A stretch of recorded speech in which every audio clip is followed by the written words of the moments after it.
तो बच्चों आइए देखते हैं प्रश्न। माना एफ एक्स बराबर एक्स माइनस महत्तम पूर्णांक एक्स जहाँ n बिलोंग्स टू आर, जहाँ ये क्या आपका महत्तम पूर्णांक फलन है, तब समाकलन सीमा माइनस एक से एक एफ एक्स डी एक्स का मान है।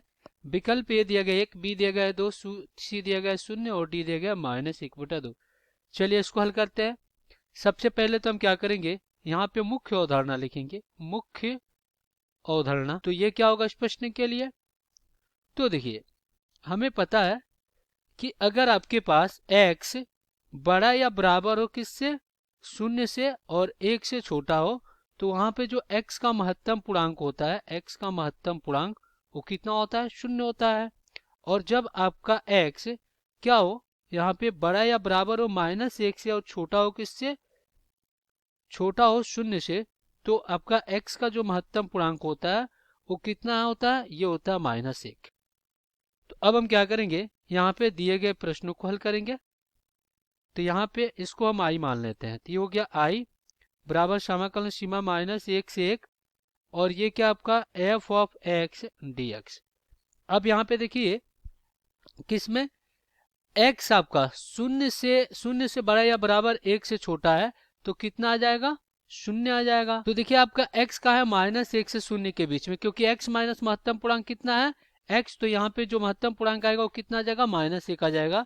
तो यहाँ से अपना i बराबर क्या हो जाएगा, समाकलन सीमा -1 से 0 में जो आपका x होगा महत्तम पूर्णांक -1 आएगा, माइनस क्या करेगा, यहाँ पे रखेंगे तो इसको प्लस बना देगा, तो प्लस कितना हो गया 1, और ये हो गया dx, और प्लस समाकलन अब सीमा 0 से कहाँ तक जाएगा, 1 तक, और यहाँ पे x, अब यहाँ से महत्तम पूर्णांक कितना आ जाएगा, ये आ जाएगा आपका 0, तो ये हो जाएगा -0 dx। यहाँ पे हम रख रहे हैं मान को।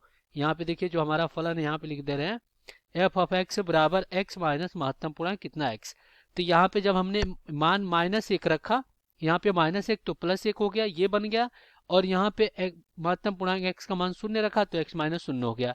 अब देखिए यहाँ पे क्या हो जाएगा, i बराबर समाकलन 1 से कहाँ तक, 0 तक, तो यहाँ से -1 से 0 तक, तो -1 से 0 तक क्या हो जाएगा, x प्लस 1 dx, और फिर यहाँ पे प्लस समाकलन सीमा, यहाँ पे सिर्फ x है और ये हो गया dx। चलिए इसको समाकलन कर लेते हैं। तो हो जाएगा i बराबर x का समाकलन x की घात 2 और बटा में 2 प्लस 1 का समाकलन क्या हो जाएगा x, सीमा क्या होगा -1 से 0, और प्लस यहाँ पे x का समाकलन क्या हो जाएगा, x का वर्ग बटा में 2, और सीमा क्या हो जाएगा 0 से 1।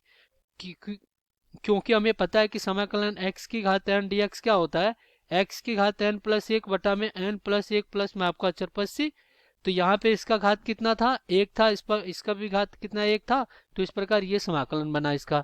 अब हम सीमाओं रख दे, अब हम क्या करेंगे, सीमा को रख देंगे। तो हो जाएगा i बराबर, यहाँ पे 0 रखेंगे तो पूरे पार्ट 0 आएगा, यहाँ पे पूरे पार्ट क्या होगा, 0 आ जाएगा।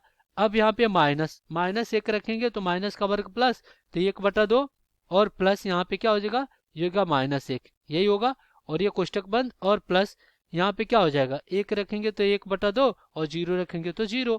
तो अब देखिए यहाँ से क्या हो जाएगा, i बराबर, यहाँ पे -1/2 और यहाँ पे माइनस में गुणा होकर प्लस हो जाएगा 1, और फिर यहाँ पे प्लस में क्या हो गया 1/2, तो ये क्या हो गया, माइनस प्लस कट गया, तो i बराबर कितना आ गया, 1 आ गया।